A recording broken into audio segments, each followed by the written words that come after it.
힘겨운 4년간의 노동이었다. 이 근방에서 젤베즈와 쿠포는 가장 사이좋은 부부라고 소문이 났다.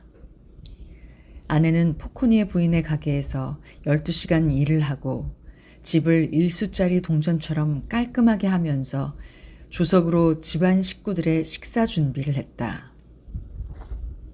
남편은 술주정을 하는 일도 없고 2주일마다 받아오는 급료를 한 번도 거르지 않았고 밤엔 자기 전에 창가에 나와 파이프 담배를 피우면서 바람을 쐬었다. 둘은 매일 9프랑 가까이 벌고 있었기 때문에 이제 상당히 저축돼 있을 것이라고 사람들은 그들의 주머니 사정을 계산해 보는 것이었다. 그러나 처음에는 특히 살림을 꾸려나가기 위해 두 사람은 많은 고생을 해야만 했다. 결혼이 그들에게 200프랑이라는 빚을 짊어지게 했던 것이다. 게다가 봉케르장에서 산다는 것이 싫어졌다. 그래서 자기 집에 자신의 가구를 마련해 놓고 그것을 소중히 사용하는 그런 살림을 꿈꾸게 되었다. 그들은 20번이나 필요한 액수를 계산해 보았다. 우선 자질구레한 세간을 간수하기에 걱정이 없고 필요한 때에 큰 낭비, 작은 낭비를 마음대로 사용하려면 그 금액만도 대략 350프랑은 되었다. 2년 동안 그런 큰 돈을 저축한다는 것은 도저히 불가능하다고 절망에 빠져 있었을 즈음 뜻밖에도 좋은 기회가 찾아들었다. 플라상의 한 노신사가 큰아들 클로드를 그 고장의 중학교에 넣어주겠다고 했다. 그림을 좋아하는 이 노신사는 전에 이 아이가 낙서한 사람의 얼굴을 그린 그림에 매우 감동한 끝에 이런 기분 좋은 의견을 열심히 설득했던 것이다. 클로드는 이미 그에게 상당히 돈이 들 나이였다. 에티엔느만을 기르게 되자 그들은 7달 반 만에 350프랑을 모을 수가 있었다. 벨로무가의 고물상에서 가구를 마련하던 날 그들은 집에 돌아가기 전에 큰 기쁨으로 가슴이 부풀어 외곽대로를 산책했다. 침대, 나이트 테이블, 위쪽이 대리석판으로 된 옷장 하나, 찬장 하나, 초를 먹인 탁상보로 덮인 둥근 식탁 하나, 의자 6개, 이런 것들이 모두 낡은 마호가니 제품이었고 기타 침구와 시트와 냅킨류, 신품에 가까운 부엌 살림살이도 마련되어 있었다. 그것은 그들에게 있어 인생의 성실하고 결정적인 출발과도 같은 것이었다. 또 이러한 가구를 가지게 되었다는 것으로 이 주변의 견실한 사람들 사이에서도 그럭저럭 한몫 끼이게 되었던 것이다. 2달 전부터 주거를 어디에 정하느냐가 그들의 문제거리였다. 무엇보다도 그들은 구트도르가의 큰 아파트에서 방을 빌리고 싶었다. 그러나 빈 방이 하나도 없어서 이 꿈을 버려야만 했다.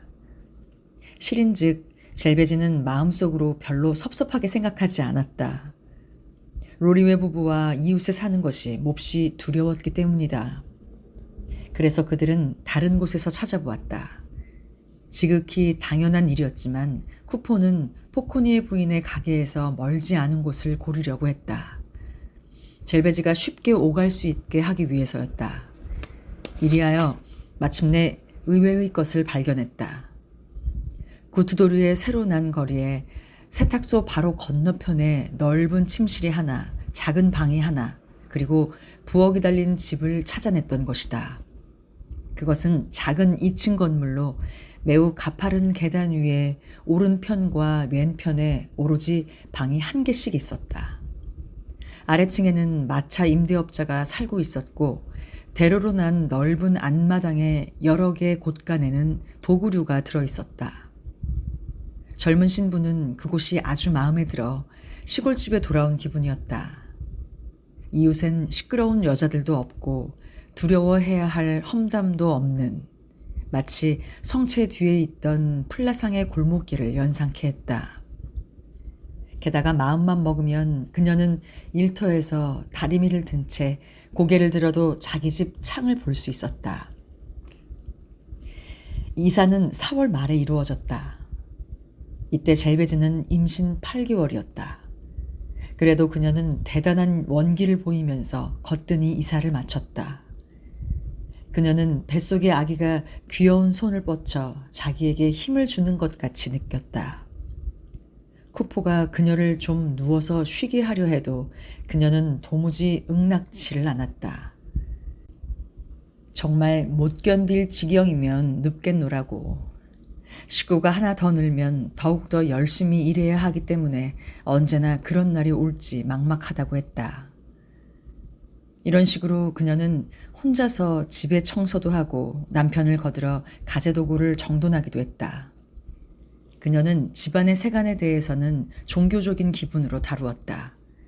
마치 자식을 대하듯이 걸레질을 하며 아주 작은 흠집에도 가슴을 죄었다. 비질을 하다가 가구에 부딪히기라도 하면 자기 몸을 얻어맞은 것처럼 깜짝 놀라 멈추었다. 옷장은 더욱더 소중하게 여겼다. 그녀는 그것이 아름답고 탄탄하며 단정한 외양을 하고 있다고 생각했다. 감히 말할 수 없었던 그녀의 꿈은 괴종시계를 하나 사는 것이었는데 그것을 대리석판 한가운데 걸어두면 옷장이 훨씬 더 돋보일 것이라는 것이었다. 아기가 생기지 않았다면 용기를 내어 탁상시계를 사버렸을지도 모른다는 생각을 하면서도 결국 한숨을 쉬면서 그 쇼핑을 다음으로 연기하기로 했다. 부부는 새 집을 산 것이 기뻐서 들뜬 마음으로 살았다. 에티엔느의 침대는 작은 방에 놓아두었는데 그곳에는 어린이용 침대를 하나 더 놓을 수 있었다. 가장 넓은 방, 그것은 그들의 자랑거리였다. 아침에 일어나면 그들은 곧바로 알코브를 흰 옥양목 커튼으로 감춘다. 그러면 방은 식탁을 가운데 두고 찬장과 옷장이 마주보고 있는 식당으로 바뀐다. 난로가 하루에 15수의 석탄을 먹기 때문에 그들은 아궁이를 닫아버렸다. 대리석판 위에 올려놓은 조그만 쇠붙이 난로가 강추위에도 칠수로 그들을 따뜻하게 해주었다. 쿠포는 방을 장식하기 위해 될 수 있는 대로 벽을 치장했다. 지팡이를 들고 대포와 포탄 더미 사이를 오가는 프랑스의 한 원수를 그린 고급 판화를 거울 대신에 걸어놓았다. 옷장 위쪽 황금빛 도기제의 헌 성수반 좌우에는 가족 사진이 두 줄로 늘어놓여 있었다. 그 성수반은 성냥갑을 넣는 통으로 사용했다. 찬장의 선반 위에는 파스칼과 베랑제의 반신상이 비둘기 시계 곁에 있었는데 전자는 엄숙하게 후자는 상냥하게 버티고 서서 똑똑 소리에 귀를 기울이는 듯이 보였다. 맞춰보시겠어요? 우리가 여기서 집세를 얼마나 내는지. 젤베즈는 찾아오는 사람마다 물어보는 것이었다. 그리고 집세를 실제보다 비싸게 보는 사람이 있으면 얼마 안 되는 돈으로 아주 기분 좋게 살아가는 것이 기뻐서 우쭐거리며 외치는 것이었다. 150프랑이에요. 그보다 한 푼도 많지 않아요. 어때요? 거저죠? 구트도르가의 새 거리라는 것도 그들의 만족감의 상당한 부분을 차지하고 있었다. 젤베즈는 이곳에 살게 되면서부터 자기 집과 포코니의 부인의 가게 사이를 끊임없이 왕래했다. 쿠포는 밤이 되면 아래층 현관 입구에서 파이프 담배를 피웠다. 보도가 없는 망가진 포석의 거리는 오르막길이었다. 언덕 위 구트도르가 쪽에는 유리창이 더러운 가게가 늘어서 있었다. 구두방과 통장이 집, 너절한 식료품 가게, 파산한 술집, 수주일 전부터 닫혀있는 이런 가게들의 덧문에는 누덕누덕 종이가 붙어 있었다. 반대편 파리의 시내 쪽에는 5층 건물이 즐비했고 그 건물의 1층에는 세탁부들이 몰려 살고 있었다. 다만 한 집, 촌스러운 이발소만이 초록빛 칠을 해놓고 있었는데 그 가게 안에는 연한 빛의 작은 병들이 가득하고 또 깨끗하게 닦아놓은 구리 접시가 번쩍여 음침한 이 한 모퉁이를 제법 밝게 해주고 있었다. 그러나 거리가 붐비는 곳은 건물들이 훨씬 드물고 낮아 공기와 햇볕이 한길 아래까지 내려왔다. 마차 임대업자 곳간과 그 이웃의 탄산수 제조소 건물 건너편에 있는 세탁소, 이것들은 고요하고 널찍한 자리를 차지하고 있었고 그 안에서 세탁부들의 낮은 목소리와 증기 다리미의 규칙적인 숨소리가 한층 더 평온함을 돋우고 있었다. 안쪽이 깊숙한 지형과 검은 벽 사이로 들어간 골목길이 그곳을 마을처럼 만들고 있었다. 쿠포는 어쩌다 끊임없는 비눗물의 흐름을 뛰어넘고 행인이 있을 때면 관심을 표하면서 5살 때 삼촌 중에 하나를 따라서 간 시골이 생각난다고 했다. 젤베지의 기쁨은 앞마당에 심어진 아카시아 나무였다. 그것은 창 왼쪽에 있었는데 가지 하나가 쭉 뻗어 있었다. 별로 변변치 못한 푸른 잎이었지만 그래도 이 거리 전체를 매력 있게 해주었다. 젤베지가 해산을 한 것은 4월 금음이었다. 오후 4시께 포코니의 부인의 가게에서 커튼 한 짝에 다림질을 하고 있을 때 진통이 왔다. 그녀는 의자에 앉아 몸을 꼬면서 가만히 참고 있다가 통증이 좀 가라앉자 다시 다림질을 했다. 급한 일이었기 때문에 그녀는 일을 끝마치려고 애를 썼다. 그리고 예사로운 복통일 것으로 생각하고 배가 아프다고 멋대로 할 순 없다고 마음먹었다. 그러나 남자용 와이셔츠를 다리기 시작할까 하고 있을 때 벼란간 얼굴이 창백해졌다. 그녀는 벽을 더듬으면서 작업장을 떠나 거리를 가로질러 갔다. 여직공 한 사람이 따라가 주겠노라고 했으나 그녀는 마다하고 대신 근처에 있는 샤르보니에르가의 산파집에 가달라고 했다. 물론 집에는 불길하곤 없었다. 아마 밤새 내내 불기 없이 지내야 할 것이었다. 돌아가서 쿠포의 저녁 준비쯤은 어떻게 해보자. 그것이 끝나면 잠시 침대에 누우면 되겠지 하고 생각했다. 그러나 계단까지 오니 심한 통증이 일어났고 그 때문에 계단 중턱에서 주저앉았다. 그녀는 2주먹을 입에 대고는 소리를 내지 않으려고 애썼다. 만약 누군가가 그 모양을 보게 된다면 창피했기 때문이다. 복통이 사라졌다. 그녀는 착각이었을 것이라고 생각하면서 문을 열었다. 저녁에는 양고기 스튜와 커틀릿을 장만하려고 했다. 감자 껍질을 벗기고 있는 동안은 그래도 모든 것이 순조로웠다. 그러나 커틀릿이 남비 속에서 반쯤 익어가고 있었을 때 또다시 땀이 솟아나면서 진통이 시작되었다. 그녀는 눈물 때문에 앞이 보이지 않을 지경이면서도 솥 앞에서 소스를 휘저었다. 비록 진통이 시작된 것이라 해도 남편을 굶길 순 없었다. 마침내 스튜는 불 위에서 익어가고 있었다. 그녀는 침실로 돌아갔다. 식탁 끝에 한 사람의 몫의 식기를 늘어놓을 만한 시간은 있다고 생각했다. 그러나 포도주병을 황급히 내려놓지 않으면 안 되었다. 이미 침대까지 갈 힘도 없이 그 자리에 쓰러져 신바닥 흙 털개 위에서 아기를 낳고 말았다. 15분쯤 뒤에 산파가 도착하여 산후 처리를 해주었다. 함석장이는 여전히 병원에서 일을 하고 있었다. 젤베지는 남편을 찾아가서 방해하지 말라고 했다. 7시에 그가 돌아오자 아내는 모포를 푹 뒤집어 쓰고 창백한 얼굴을 베개 위에 올려놓고 있었다. 아기는 숄에 감싸여 엄마 발치에서 울고 있었다. 아, 미안해 여보. 쿠포는 젤베지에게 입을 맞추었다. 1시간 전 당신이 아파서 소리치고 있는 동안 난 시시석거리고만 있었으니 말이오. 하지만 순산이었군 그래. 눈 깜짝할 사이에 아기를 낳았으니 말이야. 그녀는 힘없이 미소를 지으면서 작은 소리로 중얼거렸다. 계집애예요. 잘 됐어. 난 딸을 하나 주문해 놓았으니까. 주문한 대로지. 당신은 내가 바라는 대로 무엇이고 다 해주는 거지? 감석장이는 아내를 안심시키려고 농담조로 말했다. 그러고 나서 아기를 안아 올리면서 계속 말했다. 어디 좀 보자. 꽤나 작고 검은 얼굴이군. 하지만 걱정 마라. 희게 될 테니까. 착한 아기가 되어라.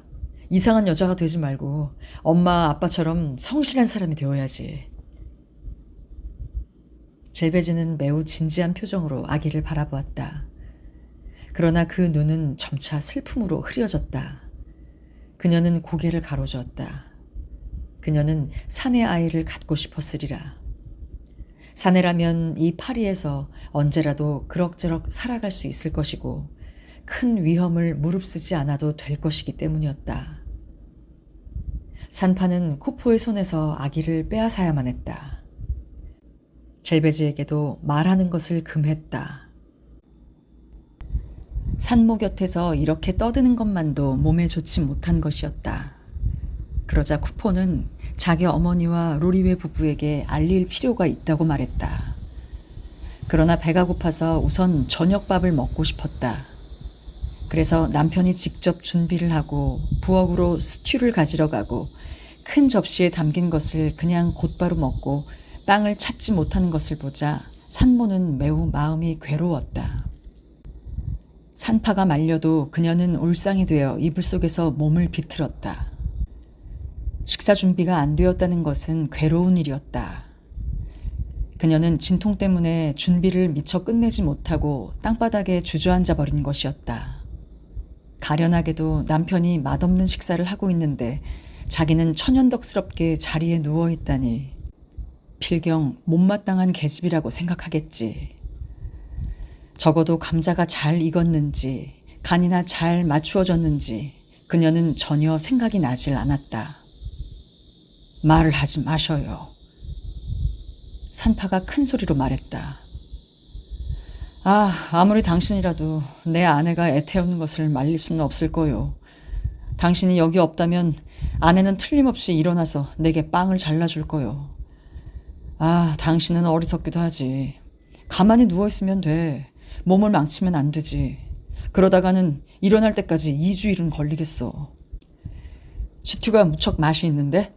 산파님, 함께 안 드시겠어요? 쿠포가 입안에 음식물을 가득 문 채 말했다. 산파는 포도주를 마시겠노라고 했다. 딱하게도 신바닥 흙 털개 위에서 산모가 아기와 함께 누워있는 광경을 보고 무척 놀랐기 때문이라 했다. 마침내 쿠포는 친척들에게 이 소식을 알리러 떠났다. 30분쯤 뒤에 그는 어머니와 로리웨 부부, 그리고 마침 로리웨 부부 집에 와 있던 르라 부인 등을 데리고 왔다. 로리웨 부부는 쿠포네가 넉넉하게 사는 것을 보고 이 즈음엔 무척 친절해지고 젤베지를 극구 칭찬까지 했다. 그렇긴 해도 확실한 판단은 두고 봐야 한다는 투로 고개를 갸우뚱하면서 눈을 깜빡거리고 뒤를 두는 눈치였다. 즉 그들은 젤베지의 됨됨이는 잘 알고 있지만 이웃 사람들의 의견을 외면할 순 없다는 것이었다. 한 패를 데리고 왔어. 할 수 없었어. 그들이 당신을 보고 싶다는 거야. 아무 말 마라. 금지되어 있으니까. 그들은 당신을 가만히 바라보기만 할 거야. 별로 기분 나빠하진 않을 테니까. 알았지? 난 커피를 만들 거야. 아주 맛있는 커피를. 쿠포가 외쳤다. 그는 부엌으로 사라져버렸다. 쿠포 어머니는 젤베지에게 입을 맞추고 나서 아기가 크군 하고 경탄했다. 다른 두 여인도 마찬가지로 산부의 두 볼에 요란하게 키스를 해주었다. 세 사람은 침대 앞에 서서 감탄의 고함을 지르면서 이번 해산을 이러쿵 저러쿵 논의하였다. 마치 이를 한 개 뽑은 거나 다름없는 재미있는 해산이라고 했다. 다만 르라는 아기의 몸을 여기저기 살펴보면서 꽤 잘생겼다고 하고는 다시 의미 있게 이 애는 틀림없이 굉장한 여자가 될 것이라고 덧붙였다. 그리고 어린애 머리가 뾰족한 것 같아서 우는 것엔 상관치 않고 둥글게 해주려고 머리를 가볍게 주물러 주었다. 로리웨 부인이 화를 내면서 아기를 빼앗았다.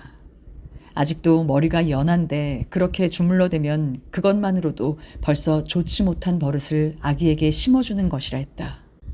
그리고 그녀는 아기가 누구를 닮았나 모르겠다고 말했다. 그 때문에 하마터면 입싸움이 벌어질 뻔했다.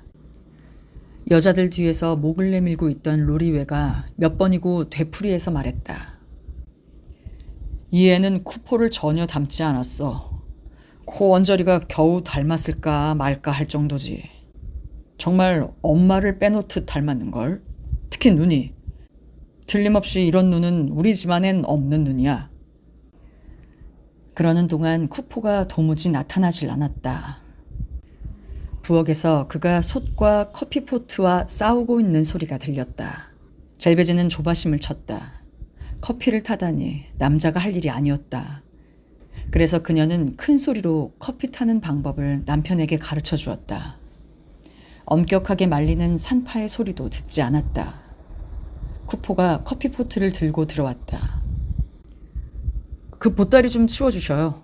아무래도 집사람이 지루한 모양이지. 틀림없이 무척 귀찮은 모양이야. 우리 이것을 컵으로 마십시다. 커피잔을 가게에다 두고 왔으니 말입니다. 모두들 식탁에 둘러앉았다. 쿠포는 직접 커피를 따르려고 했다. 매우 좋은 냄새가 풍겨 보통 것은 아닌성 싶었다. 산파는 커피를 조금씩 홀짝거리고 나더니 바로 돌아갔다.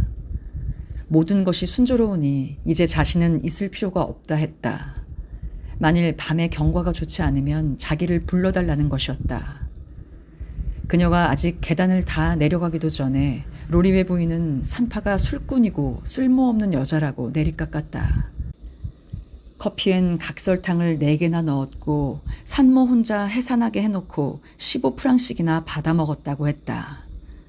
그러나 쿠포는 산파를 변호했다.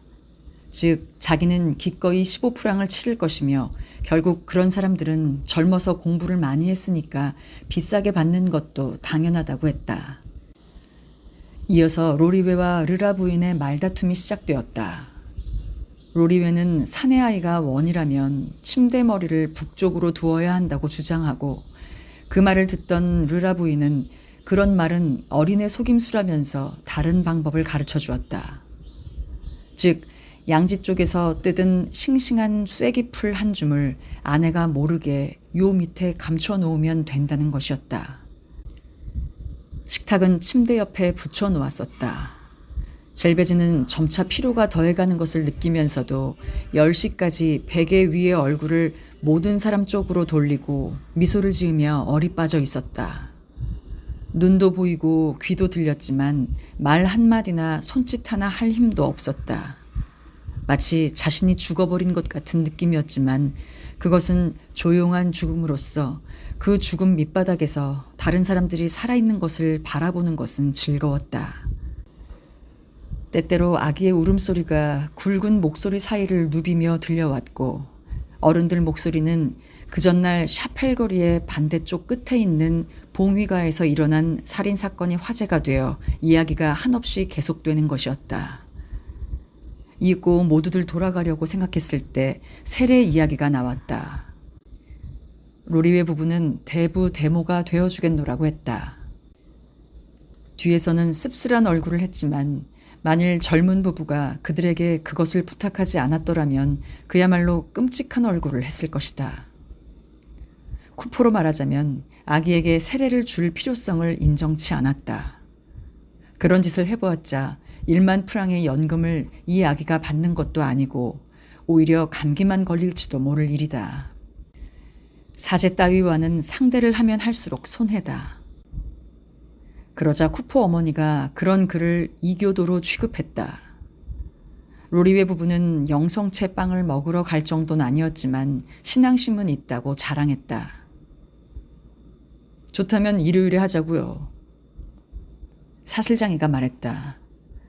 젤베즈가 고개를 끄덕여 승낙했기 때문에 일동은 몸조심하라고 하면서 그녀에게 키스를 해주었다. 아기에게도 작별 인사를 했다. 한 사람씩 가까이 가서 몸을 떨고 있는 이 가련한 작은 몸뚱이 위로 몸을 굽히고는 웃어 보이기도 하고 마치 이 갓난아기가 알아듣기라도 하는 것처럼 달콤한 말을 던져보기도 하는 것이었다. 데모인 안나의 애칭을 따서 모두들 이 아기를 나나라고 불렀다. 잘 자라 나나야. 자 나나야. 예쁜 처녀가 되는 거다. 그들이 떠나자 쿠포는 의자를 침대에 바싹 붙였다. 그리고 파이프를 매만지고 나서 아내의 손을 잡았다. 그는 아주 감동하여 천천히 담배를 피우면서 한 대 한 대 피울 때마다 한마디씩 짓거려댔다. 어때? 그들 때문에 골치 아팠지? 자꾸만 오고 싶어 하는데 막을 길이 없었던 거야. 말하자면 그것이 그들의 우정이란 거지. 그렇지만 아무도 안 오는 게 좋지. 안 그래? 나도 이처럼 혼자 있고 싶었어.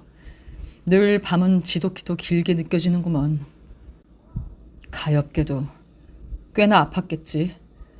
아기들은 태어날 때 자기가 얼마나 아픔을 주는가도 모르고 무사태평이라니까. 정말 허리가 빠개지는 것 같았을 거야. 아픈 곳이 어디지? 내가 뽀뽀해줄게. 그는 살그머니 그녀의 등 밑으로 손을 미끄러뜨려 넣었다. 그리고 아직 아픔이 가시지 않은 모체에 대해 거친 남자다운 감동에 사로잡혀 그녀를 끌어당겨 모포를 통해 그 배에 키스해 주었다. 그리고 자기가 어디 아프게 한 데는 없느냐고 물었다. 그는 그녀의 아픈 곳에 입김이라도 불어서 녹여주고 싶은 기분이었다. 젤베지는 더없이 행복했다. 그녀는 이제 아무것도 아프지 않다고 했다. 되도록 빨리 자리에서 일어나고 싶을 뿐이었다. 이제 팔짱만 끼고 우두커니 있을 수만은 없는 노릇이라고 했다. 그러나 쿠포는 걱정 말라고 했다. 아기에게 먹을 것을 주는 일은 자기가 할 일이 아니냐는 것이었다. 만일 아기의 시중을 아내에게 내맡긴다면 자기는 비겁한 놈이 될 것이라고 했다. 어린애를 만드는 일은 어려운 일이 아니다. 중요한 것은 그 아기를 먹여 살리는 일이 아니겠느냐고 했다. 그날 밤 쿠포는 잠을 이루지 못했다. 그는 난로불이 꺼지지 않게 해놓았다.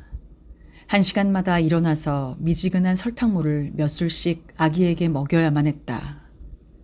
그래도 아침에는 언제나처럼 일하러 나가지 않을 수가 없었다. 뿐만 아니라 점심시간을 이용하여 시청에 가서 출생계를 냈다. 그러는 동안 보슈 아주머니가 달려와서 종일 젤베지 옆에 있어 주었다. 그러나 젤베지는 10시간이나 푹 잠을 자고 나니 이렇게 침대에 가만히 누워있으면 몸이 굳어버릴 것 같아 견디기 어렵다고 불평을 하는 것이었다. 그녀는 일어나게 해주지 않으면 병에 걸릴 것 같다고 했다. 저녁 때 쿠포가 돌아오자 그녀는 이러쿵저러쿵 괴로움을 얘기했다. 물론 보슈 아주머니를 믿을 수는 있지만 남의 집 여자가 자기 방에 주저앉아 있으면서 서랍을 열기도 하고 세간에 손을 대는 것을 보면 안절부절 못할 지경이라고 했다. 이튿날 보슈 아주머니가 볼일을 보고 돌아와 보니 젤베지는 남편의 저녁 준비를 하고 있었다. 그리고 다시는 자리에 누우려 하지 않았다. 해산 후 사흘 뒤에 그녀는 포코니의 부인의 가게에서 뜨거운 가마솥의 열기 때문에 땀을 흠뻑 흘리면서 쇠 다리미를 툭툭 치며 패티코트를 다리고 있었다. 토요일 밤이 되자 루리웨 부인이 데모로스의 선물을 가지고 왔다. 35수짜리 보닛 모자와 세례복. 그 옷은 주름이 져 있었고 조그만 레이스가 달려 있었는데 가게 앞에 내놓았던 물건이라 빛이 발해서 6프랑에 샀다. 이튿날 루리웨는 대부로서 산모에게 설탕 6파운드를 보내주었다. 이 부부는 그들의 의리를 다 지킨 셈이다. 뿐만 아니라 그날 밤 쿠포가에서 베푼 축하 식사 때에도 그들은 맨손으로 나타나지 않았다. 남편은 고급 포도주를 한 병 끼고 왔으며 마누라는 클리냥 쿠르 거리의 과자점에서 큼직한 플랑 과자를 사가지고 왔다. 다만 로리웨 부부는 자기들의 후한 인심을 이웃의 사방으로 퍼뜨리고 다녔다. 20프랑 가까이 썼다는 것이었다. 젤베지는 이 부부가 떠들고 다닌 것을 알자 아연실색하여 그들의 친절한 처사를 조금도 고맙게 생각하지 않았다. 이 세례 축하 식사 이후 쿠퍼 부부는 같은 층계참의 이웃들과 친한 유대 관계를 맺고 있었다. 이 조그만 집에 또 하나의 거처에 구제라는 이름의 모자가 살고 있었다. 그때까지는 계단이나 거리에서 서로 만났을 때 그저 인사만 주고받는 그런 사이였다. 이 이웃은 사람 사귀기를 좋아하지 않는 것 같았다. 그러나 해산 다음 날 그 모친이 물을 한 양동이 들어 올려다 주었다. 젤베지는 그들이 아주 착한 사람들이라고 생각했기 때문에 그 두 사람을 저녁 식사에 초대하는 것이 예절에 맞는다고 판단했다. 이렇게 해서 자연히 그들은 친하게 되었다. 구제 모자는 노르지방 출신이었다. 모친은 레이스 수선을 했고 자식은 대장장이가 본직이었는데 볼트 공장에서 일하고 있었다.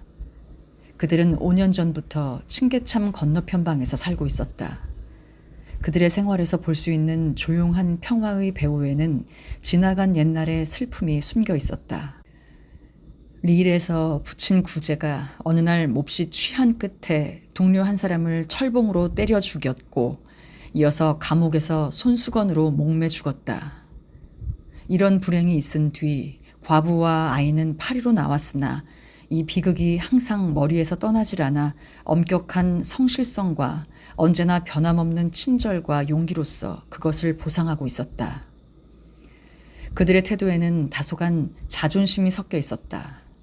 왜냐하면 그들은 다른 사람들보다 자신들이 우월하다는 것을 알고 있었기 때문이다. 언제나 검은 옷을 입고 수녀가 쓰는 것 같은 모자를 이마에 쓰고 있던 구제 부인은 마치 흰 레이스와 섬세한 손끝 일들이 그녀의 정숙함을 반영한 것이라고 생각할 만큼 귀부인다운 조용하고 흰 얼굴을 하고 있었다. 구제는 혈색 좋은 얼굴에 푸른 눈을 한 헤라클레스의 힘을 가진 23살의 미남자였다. 멋진 노란 턱수염을 기르고 있었기 때문에 동료들로부터 금주둥이라고 불리고 있었다. 젤베지는 이들에 대해 당장에 깊은 우정을 느꼈다. 처음에 그들의 집에 들어갔을 때 집안이 깨끗한 것에 감탄하여 멍청하게 서 있었다. 탓할 데가 하나도 없고 어디를 둘러보아도 먼지 하나 날지 않았다. 유리창은 거울처럼 맑게 빛나고 있었다. 구제 부인은 그녀에게 아들의 방을 보여주었다. 방은 계집의 방처럼 아담하고 깔끔했다.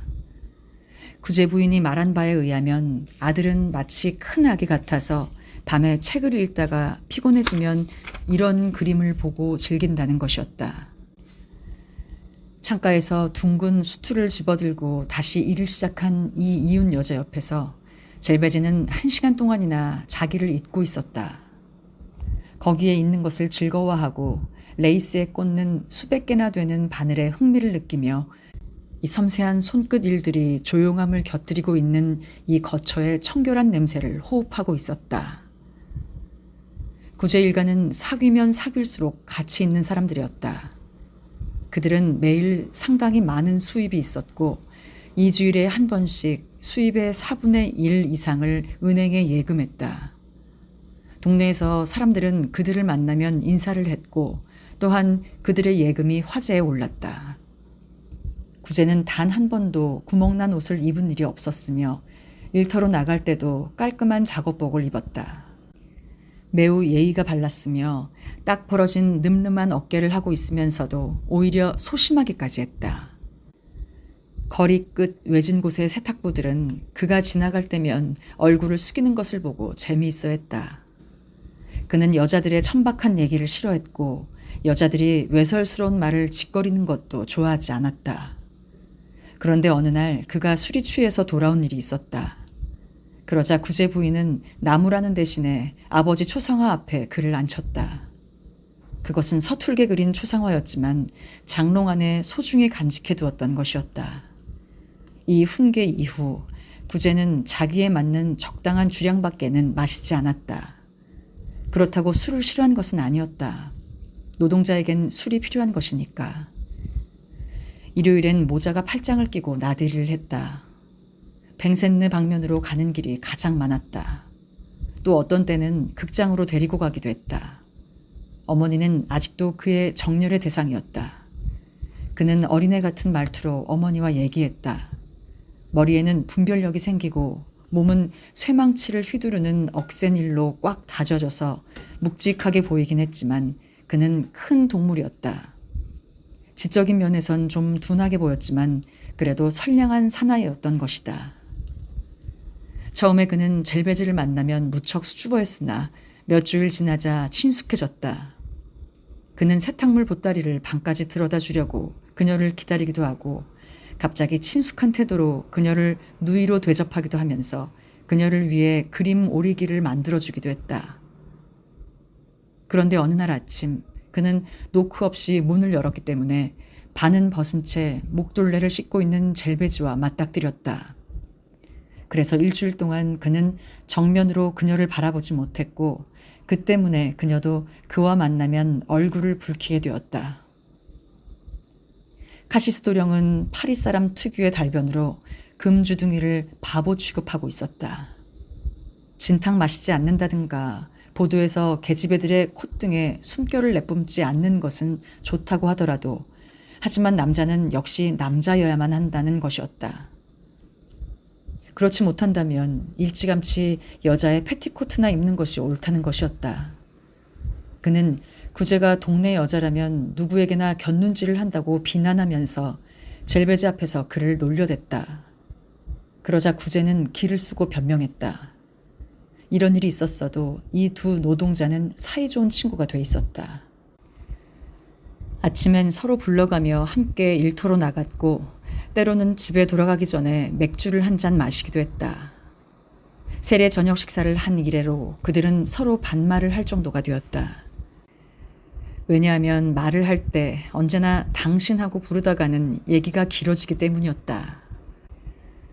두 사람의 우정이 그런 정도에 머물러 있었을 때 금주둥이가 카시스도령을 위하여 정말 훌륭한 일을, 일생을 통하여 잊지 못할 정도의 훌륭한 일을 해주었다. 12월 2일의 일이었다. 쿠포는 장난삼아 파리 시내에 들어가서 폭동을 구경하고 싶었다. 그는 공화국이니 보나팔트니 그 밖의 모든 것들을 모두 대수롭지 않게 여기고 있었다. 단지 화약만은 아주 좋아했기 때문에 총질하는 것은 재미있어 했다. 만일 대장장이가 때마침 와서 그 커다란 덩치로 그가 도망치는 것을 도와주지 않았더라면 그는 틀림없이 바리게이트 뒤에서 잡혔을 것이다. 포브르 푸아소니엘 가를 올라와 황급히 걸어가면서 구제는 진지한 표정이었다. 그는 정치에 관심이 컸고 현명하게도 정의와 모든 사람들의 행복을 위한 공화파였다.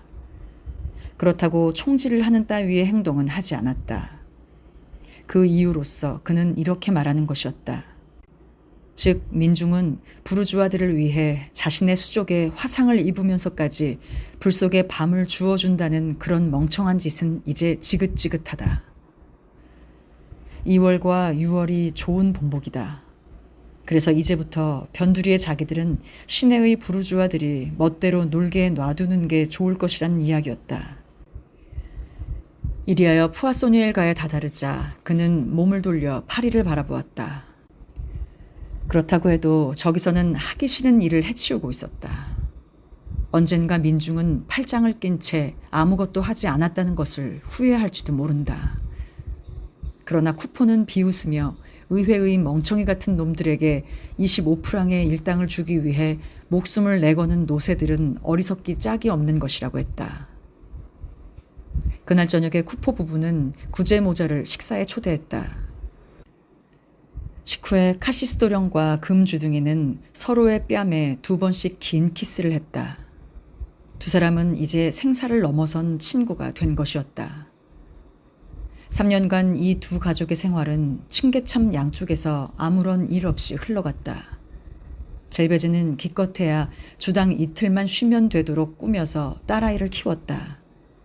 그녀는 다림질 솜씨를 익혀 자질구레한 일도 잘하게 되어 하루 3프랑까지 벌게 되었다. 그래서 8살이 되려는 에티엔느를 샤르트르가에 있는 월 100수짜리의 작은 기숙학교에 넣기로 작정했다. 어린애 둘을 양육하면서도 부부는 매월 은행에 20프랑, 30프랑씩 적립해 나갔다. 그 저금이 600프랑에 다다르자 젊은 아내는 야심적인 꿈에 사로잡혀 이미 밤잠도 이루지 못했다. 그녀는 조그만 가게 하나를 빌어 자기 자신이 세탁부들을 고용해 보고 싶었다. 그녀는 모두 계산을 해보았다. 일이 진척되면 20년 후 부부는 어딘가 시골에 가서 연금으로 살아갈 수 있으리라. 그러나 그녀는 위험한 일은 하려 들지 않았다. 입으론 가게를 물색하고 있다고 했지만 시간을 두고 생각을 했다. 돈이라면 은행에 예금을 해놓았으니 아무런 걱정도 없다. 그뿐이랴 이자가 조금씩이나마 늘어가고 있었다. 3년 사이에 그녀는 여러 소망 중에서 하나만은 이루었다. 괴종시계를 사들인 것이다. 그 괴종시계는 나선형의 기둥과 금도금한 구리시계추가 달린 자향목 시계였는데 매주 월요일에 20수씩 갚아가면서 1년간 불입하는 것이었다. 쿠포가 그 태엽을 감겠다고 하면 그녀는 화를 냈다. 그녀가 자신의 가게를 꿈꿀 때면 결심을 하기 위해 곧잘 시계 앞에서 시간 가는 줄도 모르고 물끄러미 바늘의 움직임만 바라보면서 무엇인가 장엄하고 특별한 순간을 기다리고 있는 것 같이 보였다. 쿠퍼 부부는 일요일이면 거의 반드시 구제모자와 함께 외출했다. 그것은 즐거운 외출이었으며 생투앙에서는 튀김 요리를, 뱅센네에서는 토끼고기 요리를 음식점 나무 밑에서 먹곤 했다. 남자들은 목이 마르면 술을 마셨고 여자들에게 팔을 맡긴 채 기분 좋게 돌아갔다. 이 두 가족은 밤에 자기 전에 계산을 하여 비용을 각기 반반 부담으로 했다. 일수가 많으니 적으니 하는 따위의 시비는 한 번도 없었다. 로리웨 부부는 구제모자를 시샘했다. 버젓이 친척이 있는데도 카시스도령과 절름발이가 언제고 남과 만나 나돌아다니는 것을 보니 역시 기분이 썩 좋지 못했다. 동생이 자기로부터 멀어져 가는 것에 몹시 화가 난 로리웨 부인은 또다시 젤베지에 대해 차츰 욕설을 퍼붓기 시작했다. 반대로 르라 부인은 젊은 아내의 편을 들어 그 사람은 밤에 외곽대로에서 여러 번 유혹을 받았지만 연극의 여주인공처럼 치근거리는 사내에 뺨따기를 때리고 도망쳐 왔다는 둥 엉뚱한 말로 그녀의 변호를 하는 것이었다. 쿠포 어머니로 말하자면 여러 사람들 사이를 조종하며 자식들 전부의 마음에 들도록 노력했다. 시력이 점점 약해져서 일자리도 한 집밖에는 안 됐으므로 여기저기에서 백수씩 받아서 사는 것으로 만족할 수밖에 없었다. 나나가 만 3살이 되던 바로 그날 쿠포가 저녁 때 집에 돌아왔을 때 젤베지는 몹시 당황한 표정이었다. 그녀는 말하려 들지도 않고 그저 아무것도 아니라고 말할 뿐이었다. 식사 시중도 엉성했고 손에 접시를 든 채 우두커니 생각에 잠겨 있었다. 그래서 남편은 어찌 된 일이냐고 다그쳐 물었다. 그녀는 마침내 털어놓기 시작했다. 그럼 말하겠어요. 구투도르가의 작은 자파상이 셋집으로 나왔어요. 1시간 전에 실을 사러 나갔다가 보았죠. 정말 놀랐어요. 그건 정말 깔끔한 가게로 이전부터 두 사람이 살고 싶었던 그 커다란 아파트의 1층에 있었다. 가게와 뒷방 그리고 양쪽에 다른 방이 2개 있었다. 즉 그들에게는 안성맞춤으로 방은 좀 작지만 칸막이가 잘 되어 있었다. 다만 집세가 비싸게 생각되었다. 집주인의 말에 의하면 500프랑이란 것이었다. 그렇다면 집세를 물어봤단 말이지? 쿠포가 말했다. 당신도 알다시피 그런 생각이 들었죠. 집을 찾고 있는 중이니 셋집이란 쪽지가 붙어 있으면 어디건 들어가 보죠. 별로 돈이 드는 것도 아니니 말이어요. 하지만 그 집은 너무나 비싸요. 게다가 독립해서 가게를 낸다는 것은 어리석은 일일지도 모를 일이고요. 그녀는 아무렇지도 않은 척하면서 대답했다. 저녁 식사가 끝나자 그녀는 또 자파상 얘기를 꺼냈다. 신문지 조각에 그 위치를 그렸다. 그러더니 차츰 그 집 얘기를 시작하여 마치 내일이라도 가구를 나르려는 듯이 방의 길이를 생각해 보기도 하고 방 모양을 꾸며보기도 하는 것이었다. 쿠포는 그녀의 마음이 몹시 움직이고 있는 것을 보고 차라리 얻어보라고 했다. 500프랑 미만으론 절대 맛깔스런 집을 찾아낼 수 없다. 게다가 조금쯤은 깎을 수도 있을 것이다. 하지만 한 가지 좋지 못한 일이 있다. 로리웨 부부와 같은 건물에 산다는 것이다. 이것만은 그녀가 참기 어려운 것일 것이라 했다. 그러자 그녀는 화를 내면서 자기는 아무도 싫은 사람이 없다고 했다. 오직 그 집을 얻고 싶은 일념으로 그녀는 로리웨 부부를 변호까지 해주었다. 사실은 그렇게 나쁜 사람들이 아니니 사이좋게 살아갈 수 있을 것이라 했다. 그리고 두 사람은 잠자리에 들었는데 쿠포는 곧 잠이 들었으나 그녀는 방 안의 설비를 이것저것 생각하고 있었다. 그렇다고 단호히 얻기로 결심한 것도 아니었다. 다음날 남편을 내보내고 홀로 남게 되자 그녀는 도저히 마음을 가라앉힐 수가 없어 시계의 뚜껑 유리를 젖히고 예금 통장을 바라보았다. 서툰 글씨에 더럽혀진 이 통장 속에 그녀의 가계가 들어있는 것이다. 일하러 나가기 전에 마담 구제에게 상의를 하니 부인은 대찬성이었다. 그녀의 남편처럼 술도 마시지 않는 훌륭한 사람과 함께라면 틀림없이 장사도 잘 될 것이며 또한 가게를 들어먹을 걱정은 없다는 것이었다. 점심때 그녀는 의견을 듣기 위해서 로리웨 부부 집까지 올라갔다. 일가 친척에게 무엇인가 숨기고 있다는 인상을 주기 싫었기 때문이었다. 로리웨 부인은 깜짝 놀랐다. 뭐라고? 절름발이가 가게를 갖는다고? 로리웨 부인은 속이 상해서 말을 우물거렸다. 그래도 좋은 일이라고 만족한 모습을 해보이지 않을 수가 없었다. 그러고 보니 그것은 적절한 가게다. 젤베지가 얻고 싶어하는 것도 무리가 아니라고 했다. 그렇긴 했지만 마음이 좀 가라앉자 그녀는 남편과 함께 안마당이 질척하다느니 1층 방에 햇빛이 잘 안 드니 하고 입방아를 찢기 시작했다. 정말 류머티즘에 걸리기에 알맞은 장소라고도 했다. 하지만 이미 얻기로 작정한 것이 아니냐. 그렇다면 자기들이 뭐라 해도 체념케 할 순 없지 않겠느냐는 것이었다. 젤베지는 저녁에 그날 있었던 일을 솔직하게 털어놓고 만일 가게를 못 차리게 방해를 받으면 병이 났을지도 모를 일이라고 웃으면서 말했다. 그래도 정하기 전에 그녀는 쿠포를 그 장소에 데리고 가서 보인 후 집세를 깎게 하고 싶었다. 그렇다면 형편을 봐서 내일 가보기로 하지. 6시께 나시온가에 내가 일하고 있는 집으로 날 부르러 와줘요. 둘이서 돌아오는 길에 구트도르가에 가서 둘러보기로 하지. 남편이 말했다. 그 당시 쿠포는 신축 중인 4층 건물의 지붕을 마무리 짓고 있었다.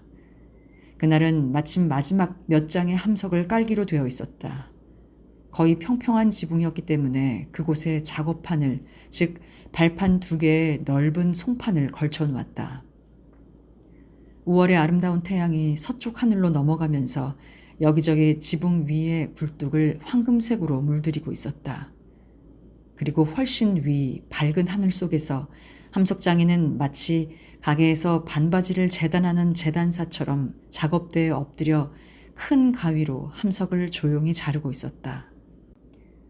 17살짜리의 날씬한 금발머리 조수 소년이 옆집 벽에 몸을 붙이고 큰 풀무로 화덕에 바람을 불어넣고 있었다. 풀무질을 할 때마다 불꽃이 툭툭 튀었다. 지도르, 인두를 넣어두라고. 쿠포가 소리쳤다. 조수소녀는 대낮의 밝은 햇빛 속에서는 희미한 장밋빛으로 보이는 활활 타오르는 숯불 속에 납땜 인두를 집어넣었다. 그러고 나서 다시 풀무질을 시작했다. 쿠포는 마지막 한 장의 함석을 들고 있었다. 그것은 지붕가의 물바지 옆에 깔려고 남겨둔 것이었다. 그곳은 갑자기 경사가 지고 길이 구멍처럼 움푹하게 패여 있었다.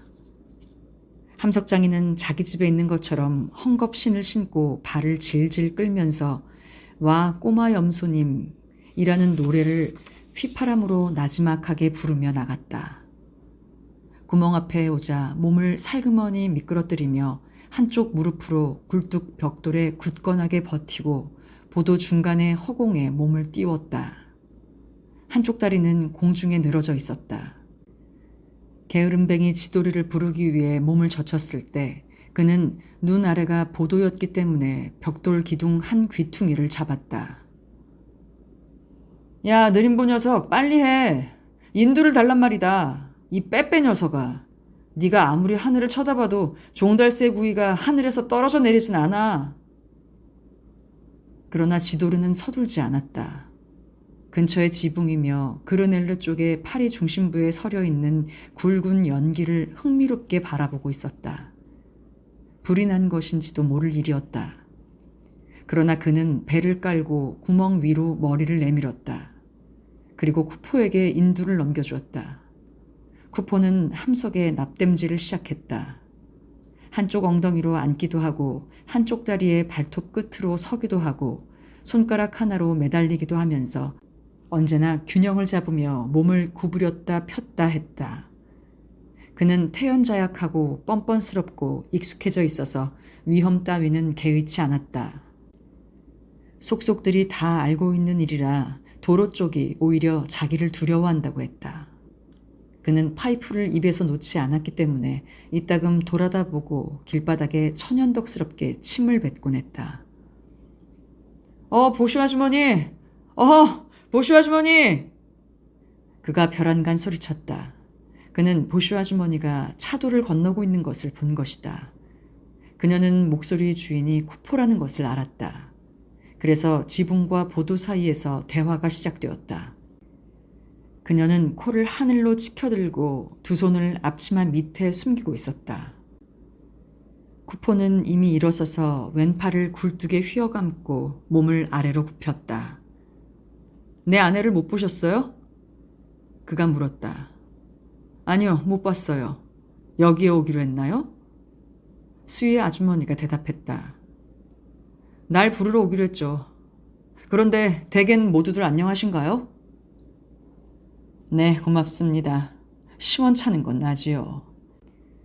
이제부터 클리냥 쿠르로까지 양고기를 좀 사러 가는 참이에요.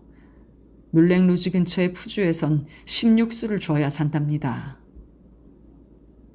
마차가 한 대 지나가고 있었기 때문에 두 사람은 목소리를 높여 말했다. 넓고 한적한 나시온가에 큰 소리로 대화하는 목소리가 흘러가고 있는데도 자그마한 노파 한 사람만이 창가의 모습을 나타낼 뿐이었다. 이 할머니는 그곳에서 가만히 팔을 괴고 앞에 지붕에 있는 남자를 바라보고 있었다. 그럼 잘 있어요. 일하는데 방해가 돼선 안 되죠. 보슈 아주머니가 다시 한번 큰 소리로 말했다. 쿠포는 돌아보며 지도르가 내미는 인두를 받았다. 그러나 보슈 아주머니는 그곳을 떠나려는 순간 맞은편 보도에서 젤베지가 딸의 손을 잡고 가는 것을 보았다. 그녀가 바로 얼굴을 쳐들어 함석장애에게 그 사실을 알리려 하자 젊은 아내는 격렬한 몸짓으로 그녀의 입을 틀어막았다. 그리고 위에는 들리지 않도록 작은 목소리로 자기가 염려하는 일을 얘기했다.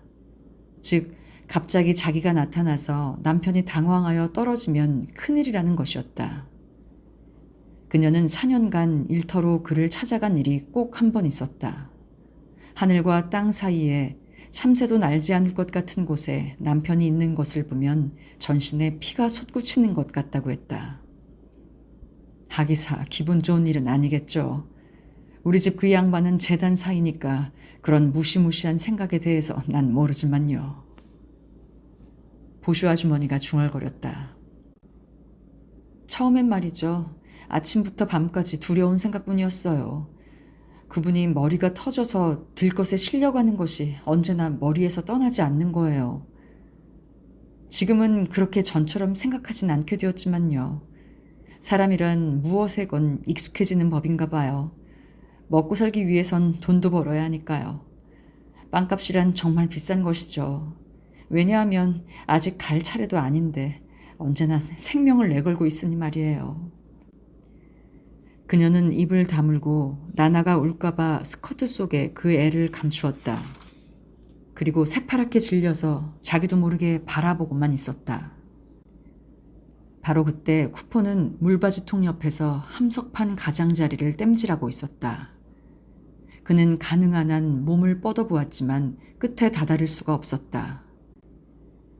그래서 그는 이런 노동자 특유의 가벼우면서도 육중하게 보이는 느슨한 몸놀림으로 대담한 모험을 했다. 잠시 동안 보도 위에 몸을 내민 채 아무데도 잡지 않고 침착하게 일을 하기 시작했다. 아래에서 보니 주의 깊은 솜씨로 놀리는 인두질 밑에서 납땜질에 하얗고도 조그마한 불꽃이 튀고 있었다. 젤베지는 참을 수 없는 불안에 애원하듯 기계적으로 두 손을 치켜 올렸다. 쿠포는 여유만만하게 마지막으로 다시 한번 도로에 침을 내뱉고서 지붕 위로 올라갔다. 그녀는 한숨을 내뿜었다. 어라, 내 동정을 살피고 있었구먼. 보쇼 아주머니, 마누라가 또 무슨 시시한 얘기를 했죠? 필시 날 부르고 싶지 않았던 거예요. 기다려. 아직 10분은 더 걸릴 테니까. 그는 젤베지의 모습을 보자 쾌활하게 소리쳤다. 남은 것은 굴뚝에 갓을 씌우는 일이었지만 그것은 전혀 힘든 일이 아니었다. 세탁부의 관리실 아낙네는 그대로 보도에 서서 자질구레한 주변 이야기를 나누면서 나나가 시궁창을 허적거리며 작은 물고기를 찾지 못하도록 감시하고 있었다. 그리고 연방 지붕을 올려다보면서 지루하지 않다는 표시로 웃기도 하고 끄덕거리기도 했다. 정면의 그 노파는 창가를 떠나지 않고 남자를 물끄러미 바라보며 기다리고 있었다. 도대체 저놈의 할망구는 무엇을 엿보고 있지? 흉한 상판떼기를 하고서. 보슈 아주머니가 말했다. 위쪽에서 함석장이가 아, 딸기 따기는 즐겁구나 라는 노래를 힘차게 부르는 소리가 들려왔다. 그는 작업대에 몸을 굽히고 솜씨 있게 함석을 자르고 있었다. 콤파스를 한 바퀴 돌려서 줄을 긋고 활처럼 흰 큰 가위를 사용하여 커다란 부채꼴을 도려냈다. 그러고 나서 가볍게 망치질을 하여 그 부채꼴을 끝이 뾰족한 굴뚝의 통풍 갓 모양으로 구부렸다. 지도르는 또다시 풀무질을 하여 화덕에 바람을 넣기 시작했다. 태양은 그 건물 뒤에 장밋빛이 서서히 퇴색하여 엷은 보랏빛으로 변해가는 큰 광채 속으로 가라앉고 있었다. 그리고 하루의 이 고요한 시각의 하늘에는 터무니없이 커 보이는 두 노동자의 그림자가 작업대의 검은 횡목과 풀무의 괴상한 옆모습과 더불어 투명한 대기를 배경으로 뚜렷이 떠오르고 있었다. 통풍갓을 다 도려내자 쿠포가 불렀다. 지도루, 인두를! 그러나 지도루는 나타나지 않았다. 함석장이는 고래고래 소리를 지르면서 열어놓은 다락방의 천정을 통해 불러보았다. 마침내 바로 두어 채 떨어진 이웃 지붕에서 그를 발견했다. 개구장이는 그 빈약한 금발머리를 바람에 휘날리며 파리의 광대한 전망을 앞에 두고 눈을 깜빡이면서 근방을 살펴보고 있었다. 쿠포가 화가 나서 소리쳤다. 이봐 건달아, 넌 벌판에라도 있는 기분이냐? 넌 마치 배랑제 선생 같구나. 아마 시라도 쓰려는 모양이지. 그 인두나 보내달란 말이다. 난 지붕 위에서 산책하는 것은 본 일이 없어. 어서 네 애인을 끌고 와서 그 사랑의 사연을 노래해주지 그래. 인두를 달란 말이다. 이 바보 녀석아. 납땜질을 마치고 나서 그는 젤베지를 향해 소리쳤다. 자, 끝났어. 이제 내려간다고. 통풍갓을 세울 굴뚝은 지붕 한가운데에 있었다. 젤베지는 마음이 가라앉아 남편의 동작을 지켜보면서 계속 미소를 지었다. 나나는 벼랑간 아버지의 모습이 보이자 기뻐서 귀여운 두 손으로 손뼉을 쳤다. 위쪽을 더 잘 보려고 보도에 주저앉았다. 아빠, 여길 보란 말이야. 나나가 온 힘을 다해 불러댔다. 함석장이가 몸을 굽히려 했으나 순간 발이 미끄러졌다. 그러나 갑자기 다리가 꼬인 고양이처럼 힘없이 붙잡을 방법도 없이 완만한 지붕의 경사를 굴러내려왔다. 빌어먹을. 그는 숨이 막힐 듯한 소리로 말했다. 그의 몸은 가벼운 호를 그리며 2번 빙빙 돌고는 높은 곳에서 내던져진 빨래 보따리처럼 둔탁한 소리를 내고 도로 한복판에 내동댕이 쳐졌다. 젤베지는 목구멍이 터질 정도로 큰 소리를 지르며 아연실색해서 2 팔을 쳐든 채 있었다. 통행인들이 구름처럼 모여들었다. 보슈 아주머니는 얼이 빠져서 다리를 떨면서 나나의 얼굴을 가리어 그 광경을 보이지 않으려 했다. 한편 맞은편의 작은 노파는 이제 만족한 듯 조용히 창문을 닫았다.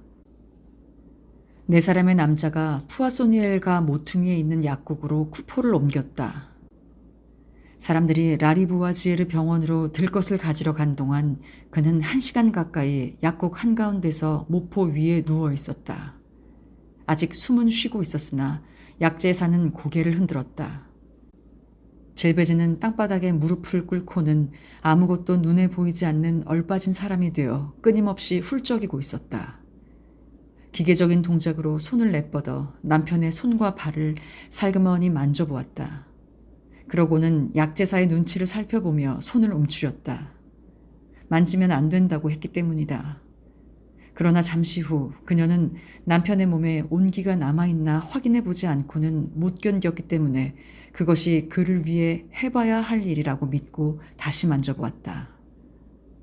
겨우 들것이 도착하여 병원으로 데려가려고 하자 그녀는 벌떡 일어나서 사납게 외쳐댔다. 안 돼요. 병원은 안 돼요. 우리는 구투도리의 새거리에 살고 있어요. 남편을 집으로 데리고 가면 그 치료비가 훨씬 비싸다고 설명해봤지만 소용이 없었다. 그녀는 완강히 주장했다. 구투도리의 새거리로 가셔요. 내가 집을 가르쳐 드릴게요. 당신들은 관계가 없잖아요. 돈이라면 가지고 있어요. 내 남편인데 안 그래요? 그는 내 남편이니 나에게 맡기세요. 그래서 쿠포를 집으로 데리고 가지 않을 수 없었다. 약국 앞에서 복닥거리고 있는 군중 속을 들것이 지나가자 근처 여자들은 흥분해서 젤베지에 대해 이러쿵저러쿵 떠들어댔다. 즉 저처럼 절름발이이긴 하지만 근본은 굳건한 여자이며 틀림없이 남편을 살려낼 것이라는 것이었다. 반대로 이렇게 심하게 다친 사람은 병원에 가면 의사들이 모두 죽이고 만다는 얘기였다.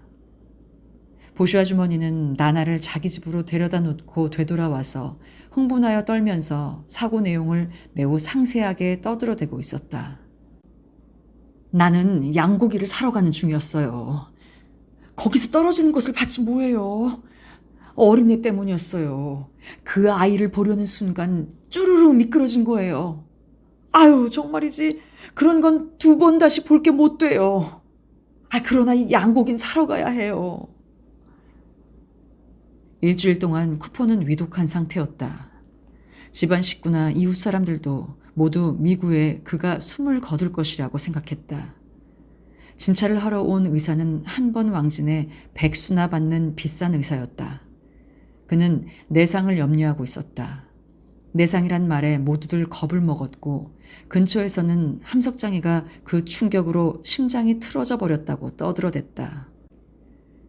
단 한 사람 젤베즈만은 매일 계속되는 간병으로 창백한 얼굴을 하고 있으면서도 진지한 표정으로 단호하게 어깨를 으쓱해 보였다. 자기 남편은 오른 다리가 부러졌다. 그건 누구나가 다 알고 있는 사실이고 그 다리는 의사가 고쳐줄 것이니 그것으로 되고 기타 심장이 틀어졌다는 건 대수로운 것이 아니다. 자기가 그 심장을 원상대로 고쳐줄 것이다. 어떻게 심장을 원상복귀하는가는 자신이 알고 있다. 자상한 돌봄과 청결, 변함없는 애정이 있으면 고칠 수 있다. 열이 나면 곁에서 손으로 비벼주기만 하면 된다. 그것으로 남편을 고쳐주겠다. 그녀는 이렇게 굳건한 신념을 보여주고 있었다. 한순간도 그것을 의심치 않았다. 일주일 내내 그녀는 선체 말도 하지 않았고 남편을 구하겠다는 일념으로 아이들의 일도 거리의 일도 파리라는 도시가 있다는 것도 모두 다 잊고 있었다. 9일째 되던 날 저녁 의사가 드디어 환자의 목숨은 건졌다고 보장하자 그녀는 다리의 힘이 쭉 빠지고 등뼈가 으스러진 것처럼 의자에 쓰러져 한없이 눈물을 흘렸다. 그날 밤 그녀는 침대 다리에 머리를 괴고 2시간 동안 자기로 결정했다. 쿠포의 돌연한 사고는 일가 친척을 당황하게 했다. 쿠포 어머니는 밤엔 반드시 젤베지와 함께 보냈다. 하지만 9시만 되면 의자에서 잠들곤 했다.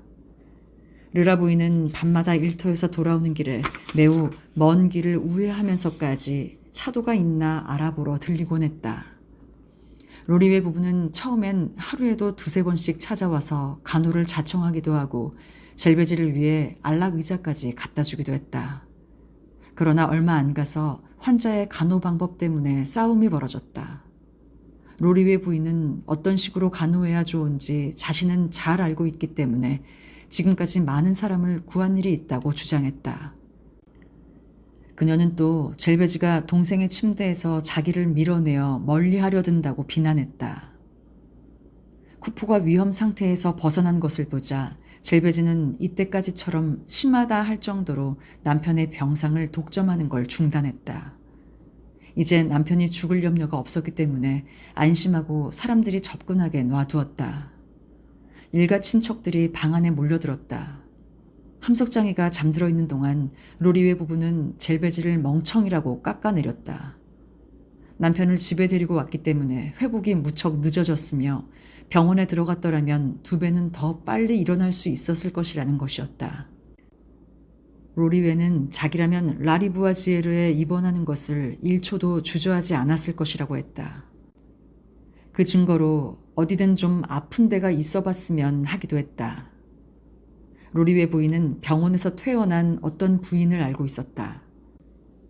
그런데 그 부인은 아침 저녁으로 병아리를 먹었다고 했다. 그리고 둘이서 넉 달의 회복 기간이 쿠포 일가에게 얼마만큼의 지출을 필요케 하는가를 몇 번이고 계산해 보는 것이었다. 어느 날 밤 로리웨 부인은 짓궂게도 갑자기 젤베지에게 이렇게 물었다. 그런데 자네 가게는 언제 빌지? 그래, 관리인이 아직도 자네를 기다리고 있지. 로리웨가 비웃었다. 젤베지는 숨이 막힐 것 같았다. 가게 일은 완전히 잊고 있었다. 그러나 이런 일이 일어난 이후 가게 일이 무산되어 버렸다고 생각하며 이 사람들이 짓궂게도 좋아하고 있다는 것을 젤베지는 알아차렸다. 실제로 그날 밤 이래로 그들은 그녀의 꿈이 수포로 돌아간 것을 비웃어줄 기회를 노리고 있었다. 그리고 무엇이건 실현되지 못할 희망이 화제가 되면 젤베지가 가게의 여주인이 될 때까지 보류해 두자고 말하는 것이었다. 그리고 뒤돌아서면 욕설을 늘어놓았다. 그녀는 그따위 좋지 못한 억측은 하고 싶지 않았지만 틀림없이 지금 로리웨 부부는 쿠포의 재난을 내심 좋아하고 있는 것 같았다. 이번 일로 해서 젤베지가 구투도르가의 세탁소를 차리는 일이 틀려버렸으니 말이다. 그래서 그녀로서도 짐짓 웃어대며 남편의 치료비를 얼마나 아낌없이 쓰고 있는가를 그들에게 보여주려 했다. 괴종시계의 유리뚜껑 및 은행 통장을 그들 앞에 내놓을 때마다 그녀는 즐거운 표정으로 말하는 것이었다. 나가서 가게를 얻어놔야죠. 그녀는 단번에 돈을 다 찾고 싶지 않았다. 옷장 속에 많은 돈을 쌓아놓지 않기 위해서 100프랑씩 찾아왔다. 그리고 저금을 찾을 때마다 기적이 일어나 갑자기 병이 완쾌되어 저금 전부를 찾지 않아도 되기를 막연하게 기대해 보기도 했다. 은행에 갈 때마다 그녀는 집에 돌아와서 아직도 은행에 남아있는 금액을 쪽지에 써서 계산해 보았다. 그것은 오직 확실하게 해두기 위해서였다. 금액은 눈에 띄게 줄어들었지만 그녀는 침착하게 조용히 미소를 지으며 자기네 저금이 허물어져 가는 것을 계산해 보는 것이었다. 구제 모자는 쿠포가 병상에 누워있는 동안 젤베지에게 매우 친절하였다. 구제보이는 내려오기만 하면 반드시 젤베지에게 설탕이나 버터나 소금이 필요치 않느냐고 물었다. 수프를 만드는 저녁이면 언제나 첫 번째 우러난 수프를 가져다 주었다. 뿐만 아니라 그녀가 바쁜 것 같으면 부엌 일을 도와주기도 하고 설거지도 해주었다. 구제는 아침마다 젤베지의 양동이를 들고 푸아소니엘과의 공동 수도에 가서 물을 길어다 주었다. 그럼으로써 이수가 절약되었다. 그리고 저녁 식사 후 친척들이 방에 몰려와 있지 않을 경우에는 구제 모자는 쿠포 내외의 말벗이 되어주었다. 10시까지 2시간 동안 대장장이는 젤베지가 환자를 돌보는 것을 보면서 파이프 담배를 피웠다.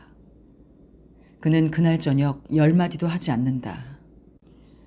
딱 벌어진 어깨 사이에 큼직한 금발머리를 파묻고 젤베지가 질그릇에 달인 약을 따르거나 스푼으로 설탕을 소리나지 않게 휘젓는 모습을 보고 그는 감동했다.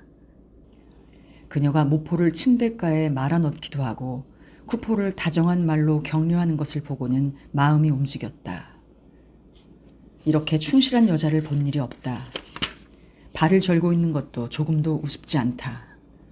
남편 곁에서 하루 종일 부지런히 움직이고 있는 것이 오히려 돋보일 정도였다. 말로 표현할 수 없는 일이다. 식사 중에도 그녀는 단 15분을 앉아있질 않으니 말이다. 끊임없이 약국으로 달려가고 더러운 것에 코를 들이대기도 하고 모든 것을 처리하는 단 한 칸짜리 방이 남아 잘 정돈하려고 무척이나 애를 쓴다. 게다가 서서 눈을 뜨고 잘 정도로 피로한 날 밤에도 한마디 불평 없이 언제나 상냥한 모습이다. 대장장이는 이 헌신적인 분위기 속에서 가구들 위에 약품 따위가 흐트러져 있는 한가운데에서 젤베지가 정성껏 쿠포를 사랑하며 간호하는 것을 보고 있는 동안 그녀에 대해 깊은 애정을 느끼기 시작하는 것이었다. 그는 어느 날 회복기의 환자에게 말했다. 여보게, 이제 다 나았지 않았나? 난 걱정 안 했다고. 자네 부인은 정말 하나님 같은 분이야. 구제는 결혼하기로 되어 있었다. 그의 어머니가 자기처럼 레이스 일을 하고 있는 색시를 찾아내어 그 아가씨와 어떻게 해서라도 결혼시키고 싶어 했다. 어머니를 실망시키지 않기 위해서 그는 승낙했고 혼례 날짜도 9월 상순으로 결정이 된 터였다. 새 살림을 꾸미기 위한 비용은 훨씬 전부터 은행에서 잠자고 있었다. 그러나 젤베지가 그 혼인에 관해 말을 꺼내자 그는 고개를 흔들며 본래의 느슨한 말투로 이렇게 중얼거렸다. 여자라고 누구나 다 부인 같진 않아요, 구포 부인. 만일 모든 여자가 부인 같다면 10사람하고도 결혼을 할 거예요. 그러는 동안 2달이 지나가 쿠포가 일어나게 되었다. 멀리까지 가진 못해도 젤베지의 도움을 받아 침대에서 창문까지는 오갔다. 창가까지 가서는 루리웨 부부가 준 안락 의자에 앉아 오른발을 걸상에 올려놓았다. 얼음이 얼어붙은 날 같은 때엔 남의 다리가 부러졌다고 하면 일부러 놀려 먹으려고 달려가던 이 장난꾸러기도 자신의 사고에는 몹시 화가 치밀었다. 그에겐 철학이 없었다. 신을 저주하고 모든 사람들을 괴롭히면서 지난 2달간을 침대에서 보냈다. 그는 말하는 것이었다. 우리 아버지는 어느 날 술에 취해서 목을 다쳤지. 자업자득이라고까진 못해도 그럴만도 했어. 그러나 난 맨송맨송 해가지고 멍청하니 술 한 방울도 마시지 않았어. 그리고 나나를 보고 웃어주려고 돌아보는 순간 떨어졌단 말이야. 이건 좀 지나치지 않은가? 만일 하나님이 계신다면 이상한 일이 아닌가? 아무리 생각해봐도 알 수 없는 일이야. 다리가 회복되자 그는 어렴풋이 일을 증오하게 되었다. 그는 마침내 자기 집의 지붕 함석은 자기가 깔아야 한다고까지 말하게 되었다. 그렇다. 당연히 그래야만 한다. 젖기 싫으면 무엇이든 뒤집어 쓰면 된다.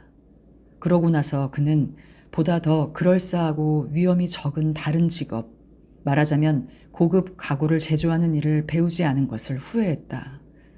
그것도 아버지의 잘못이다.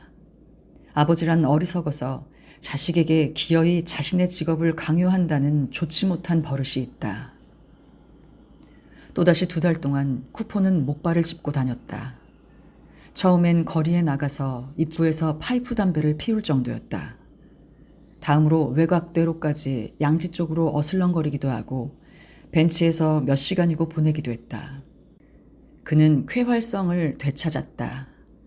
입심 좋은 짓거림도 그 오랜 빈둥거림 속에서 한층 날카로워졌다. 그러는 동안 그는 살아있는 즐거움과 더불어 손발을 내던지고 감미로운 잠 속에 근육을 맡겨놓은 채 아무것도 하지 않는 기쁨을 알게 되었다.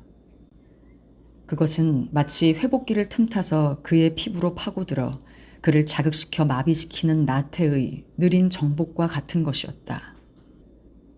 산책길에서 집으로 돌아갈 땐 완전히 원기를 되찾아 농담도 하고 인생이 아름답다고도 생각하게 되었지만 왜 그 아름다움이 언제까지나 계속되지 않는가 그것까지는 몰랐다. 목발이 필요 없게 되자 동료들을 만나보면서 일터로 돌아다녔다. 건축 중인 집 앞에서는 냉소를 지으며 머리를 흔들고 우두커니 팔짱을 낀 채 서 있었다. 그리고 땀을 흘려가며 일하고 있는 노동자들을 놀리면서 뼛골이 빠지도록 일한 결과가 이 꼴이라고 다친 쪽 다리를 내밀어 보였다. 남자들이 힘들게 일하는 앞에 우뚝 서서 이처럼 빈정거리니 노동에 대한 원한이 풀리는 것이었다. 지루한 오후엔 쿠포는 로리웨 부부의 집으로 올라갔다. 부부는 그를 동정하여 이것저것 친절하게 해주어 환심을 샀다. 결혼 초 몇 년간은 젤베즈의 영향으로 이 부부와 거리를 멀리하고 있었다. 그것이 이제는 마누라가 무서우냐고 놀림을 받고는 또다시 이 부부에게 잡히고 말았다. 그렇다면 그는 사내가 아니란 말인가. 그러나 로리웨 부부는 매우 신중한 태도를 보여 세탁부의 미덕을 지나칠 정도로 축혀 올렸다. 쿠포는 아직 젤베즈와 말다툼을 하기까지 이르진 않았지만 누이가 그녀를 좋게 생각하고 있다면서 누이에게 좀 더 다정하게 대해달라고 부탁했다. 최초의 부부싸움은 어느 날 밤 에티엔느 때문에 일어났다. 함석장이는 그날 로리웨 부부 집에서 보냈다. 집에 와보니 식사 준비도 아직 안 되어 있고 애들마저 수프를 달라고 울고 있는 형편이어서 그는 호통을 치면서 에티엔느를 두 손 얻에 때렸다. 그리고 1시간 동안 중얼거리면서 잔소리를 늘어놓았다. 넌 내 자식이 아니다. 대체 어떻게 해서 집에 놔두게 되었는지 모르겠다. 마침내는 내쫓아 버릴지도 모른다고까지 했다. 지금까지 그는 별 잔소리 없이 그 아이를 길러왔다. 이튿날이 되자 그는 아버지의 위엄을 내세웠다. 사흘 후부터는 아침 저녁으로 어린애의 엉덩이를 걷어찼다. 그래서 어린애는 그가 올라오는 소리만 들으면 구제네 집으로 도망쳤다. 구제네 집에서는 레이스 뜨개질을 하는 그 노부인이 테이블 한 구석을 꼬마에게 비워주면서 숙제를 하게 했다. 젤베즈는 오래전에 다시 일을 하기 시작했다. 괴종시계의 유리 뚜껑을 올려놓았다 내려놓았다 하는 따위의 일은 이제 안 해도 되었다. 적음을 완전히 먹어치웠기 때문이다. 그리고 뼈가 빠지게 일을 해야 했다. 내 사람을 위해서 열심히 일해야 했다. 밥상머리에서 입을 벌리고 있는 4명의 식솔이 있었기 때문이다. 그녀 혼자서 모든 가족을 먹여 살렸다. 사람들이 그녀를 동정하는 소리를 들으면 그녀는 서슴지 않고 쿠포를 변명해 주었다. 그는 그토록 커다란 고통을 겪었어요. 성격이 까다로워진 것도 놀랄만한 일이 못 돼요. 하지만 건강을 회복하면 그것도 좋아질 거예요. 쿠포는 이제 완쾌된 것 같고 그 정도면 일터로 돌아갈 수 있다고 누군가 말하면 그녀는 이렇게 외쳤다. 아직 안 돼요. 그 일을 다시 자리에 눕게 하고 싶진 않아요. 의사 선생님도 틀림없이 같은 말씀을 하실 거예요. 쿠포에게 일을 못하게 하는 것은 바로 그녀였으며 그녀는 아침마다 남편에게 서둘지 말라, 무리하지 말라고 되풀이해서 말하는 것이었다. 그뿐이랴. 그의 조끼 주머니에 20수 동전 몇 잎을 넣어주기도 했다. 그것을 쿠포는 당연한 일로 받아들였다. 그리고 여기가 아프네 저기가 아프네 하면서 응석까지 하려 들었다. 반년이 지났는데 회복기는 아직도 여전히 계속되고 있었다. 이제는 남들이 일하는 것을 구경하러 간 날이면 자청에서 동료들과 한잔하러 들어가는 것이었다. 그는 농담을 하며 잠깐 동안 그곳에서 지체하곤 했다. 이 정도라면 별로 부끄러운 일은 아니다. 문간에서 목말라 죽을 지경인 표정을 하고 있는 것은 체면을 차리는 놈뿐이다.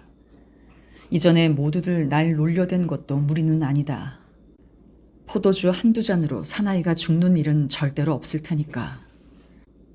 이렇게 말하면서 그는 포도주밖에 마시지 않는다고 자랑하면서 가슴을 쳤다. 언제나 포도주만 마신다. 브랜디는 절대로 하지 않는다. 포도주는 수명이 연장되고 기분도 나쁘지 않다. 또 곤드레도 되지 않는다. 그렇게 일터에서 일터로, 캬바레에서 캬바레로 떠돌아다니며 거나하게 돌아오는 일이 몇 번 있었다. 그런 날이면 젤베즈는 머리가 아프다는 구실로 쿠포의 주정을 구제 모자에게 들리지 않게 하려고 문을 닫아버렸다. 그러는 동안 젊은 아내는 점점 울적해져 갔다. 아침 저녁으로 그녀는 구트도르가로 예의 가게를 보러 갔고 그것은 늘 셋집으로 내놓은 채였다.